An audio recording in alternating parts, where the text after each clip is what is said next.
சாய்ராம், என் அன்பு செல்லமே, என்னுடைய அழகான தங்கமே, உன்னுடைய குணம் என்னவென்று நான் சொல்லட்டா? உறவுகள் வேணும் என்பதுதான் உன்னுடைய குணமே. எப்பொழுதும் என்னிடம் நீ அதிகமாக ஒரு விஷயத்தை மட்டும் சொல்வாய். என்னவென்றால், நான் உறவுகளை தேடி ஓடுகிறேன். ஆனால் அந்த உறவுகளோ என்னை ஒரு நாளும் ஒரு பொழுதும் ஏற்றுக்கொள்வதல்ல. ஒவ்வொரு பொழுதும் நான் நல்லது செய்ய வேண்டும், நிறைய மாற்றத்தை உருவாக்க வேண்டும், உறவுகளும் நாமும் ஒற்றுமையாகலாம் இருக்க வேண்டும் என்று நினைக்கிறேன். ஆனால் எந்த ஒரு உறவுகளும் என்னை மதித்து ஒரு விஷயத்தை சொல்வதாக இருக்கட்டும், ஒரு விஷயத்தை பேசுவதாக இருக்கட்டும், எதுவுமே வாழ்க்கையில் நல்லது என்பது செய்யவில்லை. ஒவ்வொரு பொழுதும் மனதில் வேதனைகளோடு தான் நான் இருக்கிறேன். இன்று வாழ்க்கை மாறும், நாளை வாழ்க்கை மாறும். இந்த விஷயம் நமக்கு சாதகமாக நடக்கும், அந்த விஷயம் சாதகமாக நடக்கும் என்று ஏமாறுவது நான். ஆனால் என்னை வைத்து எல்லோரும் கஷ்டத்தை தான் கொடுக்கிறார்களே தவிர எனக்கு ஒரு உரிமையை கொடுப்போம். நம்முடைய உறவு தானே இவள், நம்முடைய தெரிந்தவள் தானே இவள் என்று எப்பொழுதும் என்னை ஒரு ஒற்றுமையோடு என்னை நடத்துவதே இல்லையே என்று நீ வருத்தப்படுகிறாய். அம்மா, உன்னை யாரும் சேர்த்து கொள்ளவில்லை, உன்னுடைய வாழ்க்கையில் எல்லோரும் உன்னை ஒதுக்குகிறார்கள் என்று முதலில் ஒன்று செய். அவர்களை நீ ஒதுக்கு. எப்பொழுதும் ஒன்று தெரிந்து கொள், அவர்கள் என்ன உன்னை ஒதுக்குவது? நீ அவர்களை ஒதுக்கு. மனதால் எப்பொழுதும் தூய்மையாகவே இருக்கும் உனக்கு அடுத்தவர்கள் என்ன தொந்தரவுகளை கொடுப்பது? நீ அவர்களை விட்டு ஒதுங்கு. அது மட்டும் அல்லாமல் அவர்கள் உன்னை எதற்கு தெரியுமா ஒதுக்குகிறார்கள்? உன்னை கஷ்டப்படுத்த, யாருமே இல்லாமல் உன்னை தனியாக இருக்க வைத்து மன உளைச்சல்களை கொடுக்கலாம் என்று. அவர்களுக்கெல்லாம் இதுதான் வேலை. அடுத்தவர்களை கண் கலங்க வைத்து வேடிக்கை பார்ப்பதே அவர்களுடைய அதிகமான வேலையாகவே உள்ளது. இப்படி இருப்பவர்கள் வாழ்க்கையில் எந்த நிலையிலும் எந்த ஒரு பொழுதிலும் தானும் நிம்மதியாக இருக்க மாட்டார்கள், மற்றவர்களையும் நிம்மதியாக இருக்க விட மாட்டார்கள். இதுதான் உண்மையானது. நீ இதுவரைக்கும் பல விஷயங்களில் நீ பார்த்திருக்கலாம். நீ சந்தோஷமாக இருக்கலாம், நீ எப்பொழுதும் உறவுகளோடு ஒற்றுமையாக இருக்கலாம் என்று ஏதாவது ஒரு விஷயத்தை பற்றி நினைத்து கொண்டு இருக்கிறாய். உன்னுடைய உறவுகளோடு ஒற்றுமையாக இருக்க வேண்டும் என்று போய் பேசலாம் என்று நீ போகிறாய் என்றால் உன்னுடைய உறவுகளை என்ன செய்வார்கள்? உன்னுடைய உறவை அப்பொழுதே துண்டிப்பார்கள். இவளா வந்துவிட்டாள், இவளா வாழ்க்கையில் நமக்கு இப்படி செய்ய வந்துவிட்டாள், அப்படி செய்ய வந்துவிட்டாள் என்று எல்லோரும் உன்னை ஒதுக்குவார்கள். அடுத்தவர்கள் என்ன உன்னை ஒதுக்குவது? நீ அவர்களை ஒதுக்கு. உறவுகள் இல்லாமல் யார் தவிக்கப் போகிறாய் என்பதை நான் காட்டுகிறேன். உன்னுடைய வாழ்வில் நீ திருப்தியோடும் இருப்பதும் உன்னுடைய வாழ்வில் நலமோடும் இருப்பதும் என் கையிலேயே உள்ளது. உனக்கு ஒரு விஷயத்தை சொல்கிறேன் கே. ஒரு ஊரில் ஒரு நபர் இருந்தார். அவர் வயதானவர். அவருக்கு 4 குமாரர்கள் இருந்தார்கள். ஆனால் அவர்கள் ஒருபோதும் சண்டைகளை போட்டுக்கொண்டேதான் இருந்தார்கள். சண்டை போட வேண்டாம் என்று அந்த தந்தை சொன்னாலும் எவ்வளவு எடுத்து கூறினாலும் அவர்கள் கேட்கவே இல்லை. ஒரு நாள் 4 குமாரர்களையும் அவர் அழைத்தார். தன் பக்கத்தில் கட்டி வைத்த விறகுகளை எடுக்கச் சொன்னார்.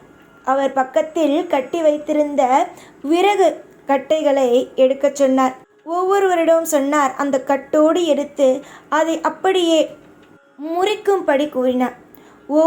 ஒவ்வொருவர்களாக வந்து அந்த கட்டை முறிக்க பார்த்தனர். ஒருவராலும் அதை முறிக்க முடியவில்லை. அதை அவர்களுக்கு அனைவரும் ஒப்புக்கொண்டார்கள். பிறர் அந்த வயதானவர், அந்த தந்தை, அந்த கட்டையை அவிழ்த்து தனித்தனியான குச்சிகளை எடுத்து இப்பொழுது முறிக்கும்படி கூறினார். ரொம்ப சுலபமாக அந்த குச்சிகளை குமாரர்கள் முறித்துவிட்டனர். அந்த வயதானவர் அதை கண்டு ஒரு விஷயத்தை சுட்டி காட்டினார். சேர்ந்து இருக்கும் வரைக்கும் இந்த கட்டையை யாராலும் முறிக்க முடியவில்லை. குச்சிகளாக தனியாக பிரித்தவுடன் சுலபமாக முறிக்க முடிந்தது. இதுதான் வாழ்க்கையின் ரகசியம். நீங்கள் சகோதரர்கள் அன்பால் கட்டப்பட்டு சேர்ந்து இருக்கின்ற வரையில் உங்களை யாராலும் எதுவும் செய்ய முடியாது. உங்கள் எப்போது பிரிக்கிறார்களோ அன்று உங்கள் எதிரிகள் உங்களை சுக்கு சுக்காக பிரித்து வாழ்க்கையை கெடுத்து விடுவார்கள். ஒற்றுமையின் உயர்வை புரிந்து கொண்ட குமாரர்கள் சண்டை போடுவதை நிறுத்தி ஒற்றுமையாக பல காலம் வாழ்ந்தனர். சேர்ந்தால் வாழ்வு, பிரிந்தால் தாழ்வு. நீ உன்னுடைய வாழ்க்கையில் நினைப்பதும் இதுதான், எல்லோரிடமும் சேர்ந்திருக்க வேண்டும் என்று. ஆனால் உன்னுடைய கூட்டத்தில் இருப்பவர்கள் எல்லோரும் எப்பொழுது உன்னுடைய வாழ்க்கையை கெடுக்கலாம் என்று நினைக்கிறார்கள். இதில் எப்படி அவர்கள் உன்னுடைய வாழ்க்கையில் உன்னோடு சேர்ந்து ஒற்றுமையாக இருக்கலாம் என்று நினைப்பார்கள்? உனக்கே துரோகம் செய்ய வேண்டும், உன்னுடைய வாழ்க்கையை கெடுக்க வேண்டும், உனக்கு நல்லது நடக்கக்கூடாது என்று நினைப்பவர்கள் எப்படி உன்னுடைய வாழ்க்கையில் எல்லா விஷயத்தையும் சரி செய்ய முயற்சிகளை செய்வார்கள்? கிடையாது. உன்னுடைய வாழ்க்கையில் நீ எவ்வளவுதான் சொன்னாலும், எவ்வளவு விஷயத்தை தான் நீ எடுத்து உன்னுடைய உறவுகளிடம் சொல்லி இது தவறு, இது சரி, இது உண்மை, இது பொய் என்று ஏகப்பட்ட வார்த்தைகளை சொன்னாலும் சரி, யாரும் எதையும் கேட்கப் போவது அல்ல.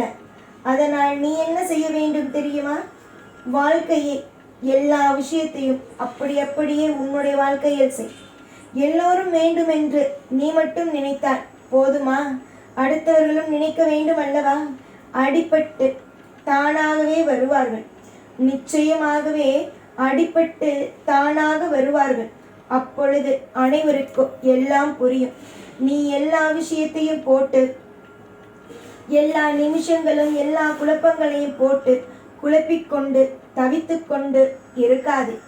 வாழ்வில் நிம்மதியோடு வாழ்வதற்கு முயற்சிகளை எடு. நீ எந்த அளவுக்கு உன்னுடைய வாழ்க்கையில் நிம்மதியாக இருக்கிறாயோ அப்பொழுதுதான் குடும்பம் ஒற்றுமையாக இருக்கும். எல்லா நேரமும் இவர்கள் நன்றாக இருக்க வேண்டும், அவர்கள் நன்றாக இருக்க வேண்டும் என்று நீ நினைத்தால் உன்னுடைய வாழ்க்கையில் என்ன நடக்கும்? அவரவர்கள் நன்றாக இருப்பார்கள். உன்னுடைய குடும்பத்தை நீ விட்டு விடுவாய். உன் குடும்பத்தை போய் ஒழுங்காக பார். உன் குடும்பத்திற்கு என்னென்ன விஷயங்கள் எல்லாம் அற்புதமாக செய்து தர வேண்டுமோ அனைத்து விதத்திலும் நான் எல்லா விஷயத்தையும் செய்து தருகிறேன். எந்த ஒரு சிறிய நேரத்திலேயும் சிறிய பொழுதிலேயும் எந்த தவறும் எப்பொழுதும் எதுவும் தவறாக நடந்து விடாது. நன்மைகள் மலரும். உன்னை புரிந்து கொண்டு அனைவரும் வருவார்கள். கண்டிப்பாக உன் வாழ்க்கையை செழிக்க நான் வைப்பேன். துரோகிகள் என்றுமே துரோகிகள் தான். உன்னுடைய வாழ்க்கையை யாராலும் உடைக்க முடியாது.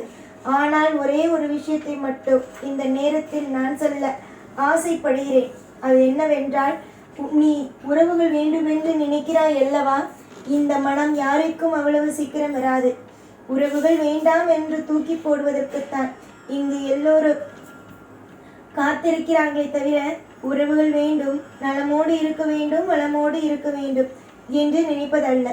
ஒரு காலம் அல்ல, ஒரு காலம் நிச்சயமாக உன்னுடைய அத்தனை விதமான அருமையும் பெருமையும் தெரிந்து கொண்டு உன்னிடம் தேடி வந்து உறவுகளை மீண்டும் புதுப்பிப்பார்கள். அப்பொழுது நீ என்னிடம் வந்து சொல்வாய், நான் பொறுத்து இருந்ததற்கான பலனை நான் அடைந்து விட்டேன், எனக்கு என்னுடைய உறவுகள் கிடைத்துவிட்டது என்று பெருமிதப்படுவார். எல்லாம் நல்லதே நடக்கும். காலம் உன்னுடைய பக்கத்தில். எதுவும் எந்த நிலையிலும் உன்னுடைய வாழ்க்கை உன்னை விட்டு ஒரு நாளும் போகாது.